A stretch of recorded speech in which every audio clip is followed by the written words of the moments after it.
les, les livres précédents, c'est toujours C'est disponible ou pareil. bien ça Alors, se... quand tu es sur Telegram, tu cliques sur la, comment dirais-je? En fait, quand tu es par exemple sur les fétiches de guerre, je suis en train de le faire en direct, tu cliques Mhm. sur les fétiches de guerre tout en haut, là où il y a le Oui, logo, et oui, ensuite tu as un menu en bas, membres, médias, fichiers. Tu vas dans fichiers, et d'accord, là tu as tout ce qu'on a partagé, d'accord, tout à fait. C'est livres, ça. vidéos, etc. Et là tu fais une petite recherche. D'accord. Voilà. Ouais. OK? Ok, ça marche. Merci beaucoup. Voilà. C'est... Mm. Après, tu peux demander les livres en. Tu sais, tu postes un message, est-ce que quelqu'un aurait tel livre? Et ben, tu vas voir que un frère ou une sœur Mhm. va te l'envoyer direct. D'accord. Mm. Bien, donc, on va démarrer ce live. Alors, moi, je l'ai découvert à peine. À peine, ça veut dire que j'ai lu 3 lignes hein, pour voir si c'est un sujet, un thème qui pouvait nous intéresser. Et je me suis dit, tiens, pourquoi pas, c'est pas mal. Alors, c'est lui là, monsieur Bosque Ernest. C'est ce monsieur avec Mm. sa moustache là. Mhm. Alors, Ernest Bosque, Isis dévoilée ou l'égyptologie sacrée. Voilà.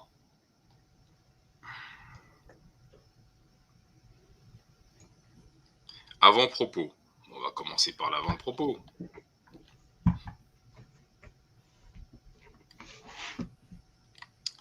Donc, quand vous traitez un sujet, il n'est pas nécessaire de l'épuiser. Il suffit de faire penser. Bon, c'est ce que disait Montesquieu. Montesquieu qui était un raciste patenté. Donc moi, bon, j'aurais pas lu ça sinon. Mm.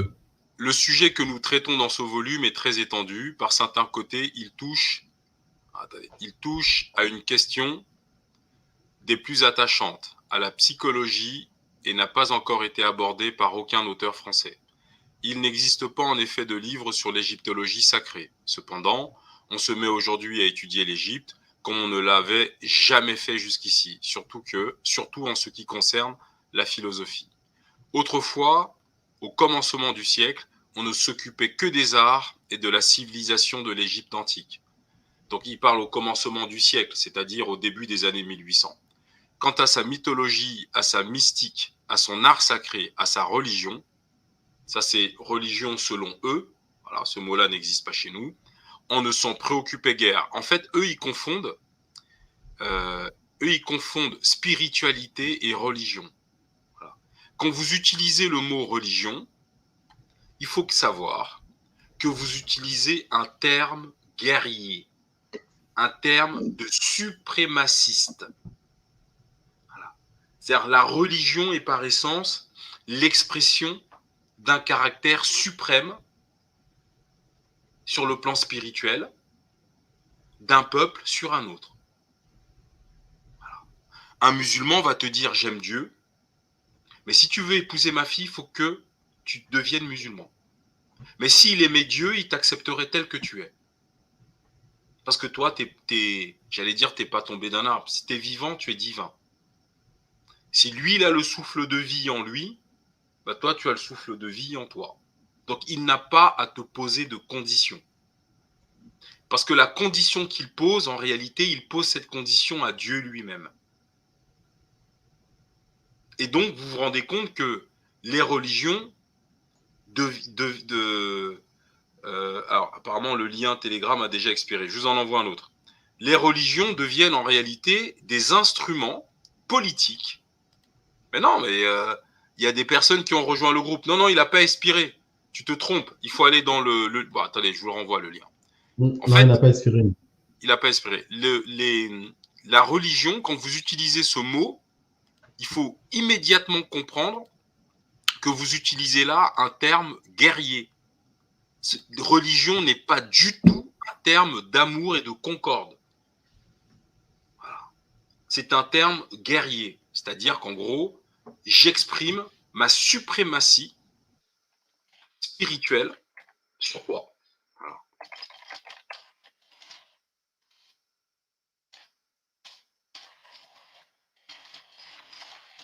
Je vous poste le lien Telegram.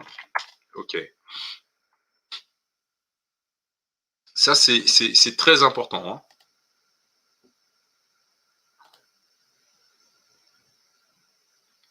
Et le live est visible aussi sur la page Facebook, bien sûr. On a une chaîne là qui s'appelle Africtiviste qui a été supprimée par YouTube parce qu'on s'est fait pirater un live la semaine, c'était vendredi, je crois, samedi soir plutôt. Et j'ai même cru qu'ils allaient supprimer Fétiche de guerre. Bon, ils n'ont pas supprimé Fétiche de guerre. Alors, allez comprendre. Mais en tout cas, la chaîne de secours, je vais en créer une autre que nous avions, a été supprimée. Donc, ça veut dire que maintenant, toutes les nouvelles personnes qui arrivent sur le chat, je vais être extrêmement vigilant. Hein. Ouais, j'ai même hésité à te rajouter, Barkham Simpson, hein, parce que j'avais oublié que tu étais déjà là, je me souvenais pas. Donc, oui. Mhm. ouais, parce que les mecs arrivent et en fait, ils mettent des vignettes porno et derrière, ta chaîne, elle saute. Hein. Oula. Ah ouais, ils ont fait ça samedi soir et ils ont viré l'autre chaîne. Donc, nous continuons. Donc, en fait, c'est important de clarifier ce mot-là. Et ça, c'est un mot qu'on impose aux Africains. On nous l'impose. C'est-à-dire, si tu n'as pas de religion, c'est pas normal. Non, nous n'avons pas de religion. Non, nous ne sommes pas athées non plus. Nous sommes qui nous sommes. Point à la ligne. Fétiche, Ouais. est-ce que je peux m'exprimer sur ce mot de religion sans toutefois, comment dire, sans toutefois m'éloigner de la thématique du jour. Non, vas-y. Voilà. En fait, si tu veux, cette histoire de religion, c'est moi qui, la semaine dernière, dans ton télégramme, c'est moi qui ai en fait parlé de ce problème de religion. Je ne sais pas si tu t'en souviens. Je me souviens. C'est la, voilà, c'est la semaine dernière. Non, c'était moi. Voilà. Mhm. Et en fait, si tu veux, moi, j'avais une autre, en tout cas, une autre interprétation, un autre avis sur le fait que, après, je n'ai pas suffisamment d'éléments. Moi, je l'ai dit parce que moi, comment dire, j'ai eu des discussions avec un professeur qui s'appelle le docteur Jean-Paul Bellec, Mhm. qui, qui en fait a fait, bon, qui connaît un peu, si tu veux, l'histoire de l'égyptologie avec aussi l'interprétation des hiéroglyphes et tout ça. Mhm. Et si tu veux, moi, quand je parlais de religion, ce n'était pas, j'ai bien compris la définition que tu as donnée et pour moi, elle est valable. C'est-à-dire, comment est-ce que les autres, qu'est-ce qu'ils mettent comme discours derrière le terme religion? Je suis complètement d'accord avec ça. Mhm. Et après, toi, tu disais, en fait, dans ton commentaire, dans ton point de vue, que la notion de religion, en fait, dans nos traditions, en tout cas, dans notre histoire, dans nos langues, qu'il n'y avait pas, en fait, d'équivalence. C'est-à-dire que ce n'était pas défini dans nos langues. Mhm. Voilà. Et puis, bon, après, moi, je disais, en fait, que dans certaines langues, comme la mienne, on peut trouver. Après, ce n'est pas peut-être exactement religion, parce que j'ai regardé, ça signifiait culte, ça signifiait messe. Est-ce que c'était la religion? Ça, c'est autre chose. Mhm. Donc, c'est pour ça que je me suis dit, bon, ça dépend de qu'est-ce qu'on met dans religion, quelle est la définition qu'on donne à religion. Mais si on considère la définition que toi, tu as définie en introduction, par exemple, de ce live, je suis complètement d'accord, elle n'est pas africaine, c'est sûr. Donc, il y a des discours qui, au sein de notre communauté, on va dire africaine, en fait, qui disent que la religion, en fait, elle peut être, comment dire, elle peut se définir dans notre contexte à nous, dans notre Alors, communauté. en Voilà. fait, Est-ce que oui. vouloir intégrer le mot religion dans le paradigme africain, tu Mhm. vois, c'est comme un frère qui fait du 47 en pointure, tu vois, et tu veux absolument lui faire porter une chaussure pointure 39. Je sais pas si tu Mhm. comprends. Oui. Parce que derrière le mot religion, il faut pas vous laisser abuser. Ne vous laissez pas abuser. Derrière le mot religion, il y a les guerres de religion qui vont avec. Alors dis-moi, à quel moment dans l'histoire de nos peuples, nous avons engagé, nous les Noirs, des guerres de religion, déjà même entre nous. Jamais. Jamais. Jamais. À quel moment, nous les Noirs, nous avons quitté l'Afrique pour aller convertir Non, jamais. des gens? Pardon, répète mon frère. Jamais, jamais. Jamais. Bien. Donc ça veut dire quoi? Ça veut dire que quand tu utilises ce mot, il faut l'utiliser en entier, avec tout ce qu'il comporte. Il ne faut pas l'utiliser que sur le plan prière. Il faut l'utiliser avec tout ce qui va avec lui. Depuis quand est-ce que nous, les Noirs, nous avons utilisé notre spiritualité pour réduire des peuples en esclavage? Plus de 1000 ans pour les musulmans. Et donc d'ailleurs, nous étions leurs victimes principales, uniques. Plus de 600 ans pour les chrétiens. Alors explique-moi en quoi il y a des langues, des mots chez nous qui se rapprochent de telle barbarie. Non. Et voilà, c'est tout. Je ne veux pas avoir raison. Ce n'est pas mon propos. Simplement, ici, nous sommes chez les fétiches de guerre. Il faut tout prendre. Quand tu prends un terme, prends tout ce qui va avec. Quand les gens commencent à m'expliquer que oui, chez nous, il y a des équivalents. Ah bon? On a converti qui, nous, les Noirs? On a traité quelle population sur cette planète de mécréants, de païens, de athées? Il faut me dire, moi, ça se peut, moi, je ne sais pas. Hein. Donc, il faut pas venir prendre la malédiction des gens, hein? Dire que oui, nous, Dieu, machin, j'ai mis ma tête vers l'Est, vers le Nord, et alors, ça change quoi? Vous venez de massacrer, regarde les Israël. Est-ce que tu trouves que la relation entre Israël et la Palestine, qu'est-ce que Dieu a à voir l'affaire là-dedans? Donc, il faut faire attention. Il ne faut pas que nous étudions ces sujets-là avec nos cœurs. Hein. Quand tu prends le mot religion, il faut tout prendre.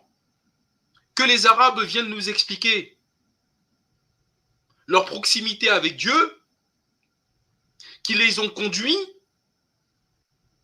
à faire des razzias dans nos villages pendant 1500 ans, à émasculer nos enfants pour les vendre. Il faut m'expliquer.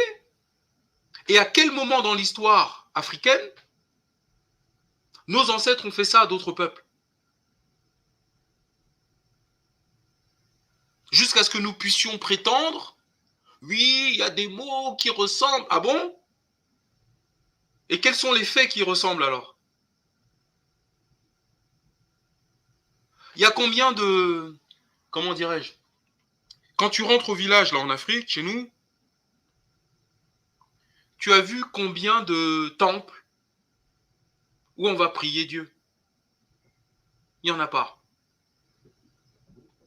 Chez nous, il n'y a pas de grande construction où on va prier Dieu. Chez nous, ça n'existe pas. Parce qu'aller s'imaginer que Dieu va aller s'enfermer dans un truc, ça n'existe pas chez nous. Dieu, il est partout, à chaque instant. D'ailleurs, même chez nous, quand on va faire des processions, des choses, c'est en plein milieu de la nature. Donc moi, je ne vois pas ce que nous avons ce mot religion, je suis désolé, ça ne passe pas du tout. Enfin, moi, j'arrive pas à voir, sauf si, mon frère, tu as un truc, moi, j'arrive pas à voir.